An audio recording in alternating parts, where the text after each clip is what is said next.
a todos. Primeramente, por esta oportunidad vamos a hablar sobre la historia de la propiedad intelectual. Para abarcar un poco más sobre la historia de la propiedad intelectual, nos vamos a remontar a la antigua Grecia para encontrar los primeros ejemplos del reconocimiento a la creatividad y el trabajo intelectual. En el año 330 a.C., una ley ateniense ordenó que se depositaran en los archivos de la ciudad copias exactas de las obras de los grandes clásicos. Entonces los libros eran copiados en forma manuscrita, por lo consiguiente el costo de las copias eran muy altas y el número total de las copias eran limitados.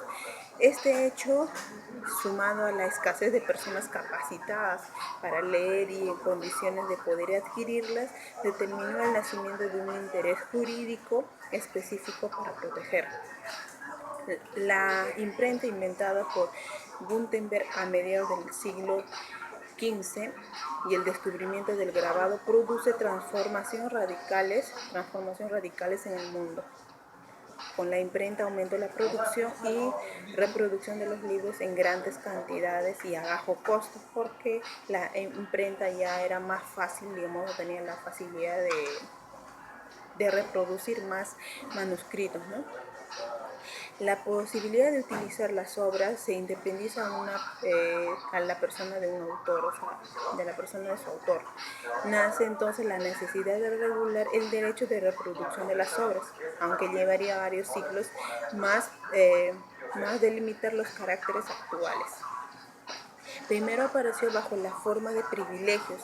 Estos privilegios eran monopolios de explotación que el poder gubernativo otorgaba a los impresores y libreros por un tiempo determinado, a condición de haber obtenido la aprobación de la censura y de registrar la obra publicada. Con la derogación del sistema de los privilegios nació el derecho de autor como conocemos en la actualidad y la moderna legislación sobre la materia. El fin de esta etapa comenzó en Inglaterra y se debe a la influencia del pensamiento de John Locke desde finales del siglo XVIII. Fue tomando fuerza una corriente de opinión favorable a la libertad de imprenta y de los derechos de los autores, ¿no? Un movimiento que defendía los derechos de los autores frente a las impresoras y libreros que habían obtenido el privilegio de censurar a los escritores. Es así, en 1710, a pesar de las fuertes resistencias que opusieron los impresores y los libreros, llegó a la Cámara de Comunes un proyecto de ley conocido como el Estatuto de la Reina Ana, que acabó con el privilegio real en el año de 1557, establecido a favor de Steiner Company, quien ostentaba el monopolio de la publicación de los libros en Inglaterra. En 1763 en España el rey Carlos III dispuso por real ordenanza que el privilegio exclusivo de imprimir una obra solo podía otorgarse a su autor y debía negarse a toda comunidad secular o regular, ¿no? En Francia, el proceso de reconocimiento de derechos a los autores tuvo su origen en los litigios que desde principios del siglo XVIII mantuvieron las impresoras y los libreros privilegiados en París, que defendían la utilidad de renovación de los privilegios a su vencimiento. Con los no privilegiados, el gobierno de Luis VI intervino en la cuestión, dictando en agosto de 1777 6 decretos en los que reconoció al autor el derecho a editar y vender sus obras, creándose así dos categorías diferentes de privilegios, los de los editores y los reservados a los autores.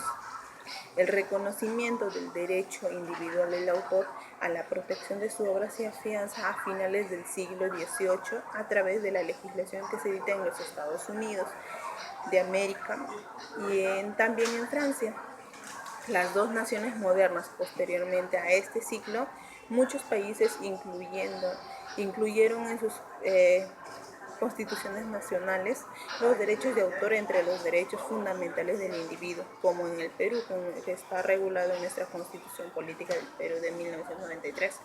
Finalmente, en el siglo XX, el derecho de autor es universalmente reconocido como derecho del individuo en la Declaración Universal de los Derechos Humanos de 1948. Eso sería todo por cuanto referente en lo que es a la historia del derecho, a la historia de la propiedad intelectual, ¿no? Gracias.